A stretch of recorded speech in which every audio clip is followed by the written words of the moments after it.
Hello friends, welcome to నా style వంటకాలు. ఇవాల్టి రెసిపీలో వచ్చేసి గోబీ ఫ్రై ఎలా ప్రిపేర్ చేసుకోవాలో చూద్దాం. సూపర్ టేస్టీగా ఫంక్షన్ స్టైల్లో గోబీ ఫ్రై అనేది ఇలా ప్రిపేర్ చేస్తే పిల్లలు కూడా చాలా ఇష్టంగా తింటారు. చాలామందికి ఇది నచ్చదు, కానీ ఇలా చేసి పెడితే చాలా ఇష్టంగా తింటారు. చపాతీలోకైనా రైస్లోకైనా సూపర్గా ఉంటుంది.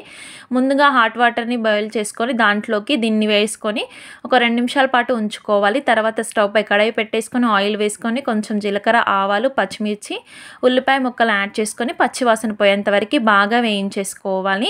ఈ విధంగా వేగిన తర్వాత కొంచెం కరివేపాకును కూడా యాడ్ చేసుకొని మనం వాటర్లో నుంచి గోబీని తీసుకొని దీంట్లోకి యాడ్ చేసుకోవాలి. తర్వాత దీంట్లోకి చిటికెడు పసుపును వేసుకొని బాగా కలుపుకోవాలి. దీన్ని ఆయిల్లోనే బాగా ఫ్రై అవ్వనివ్వాలి. అలా అయితే మనకి పచ్చివాసన లేకుండా చాలా టేస్టీగా వస్తుంది ఫ్రై అనేది.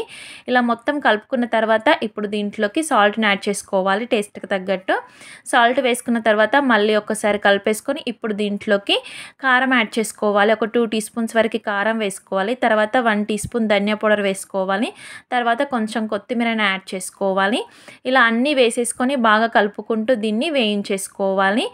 ఇలా స్టవ్ మీడియం ఫ్లేమ్లో పెట్టేసుకొని వేయించుకోవడం వల్ల మనకి ఈక్వల్గా వేగిపోతుంది, తొందరగా అడుగంటదు, చాలా టేస్టీగా వస్తుందన్నమాట. ఏదైనా సాంబార్లోకైనా, చపాతీలోకైనా, రైస్లోకైనా సూపర్గా ఉంటుంది. ఈ రెసిపీ మీకు నచ్చినట్టయితే లైక్ చేయండి, షేర్ చేయండి. అదేవిధంగా మా ఛానల్ని సబ్స్క్రైబ్ చేసుకోండి.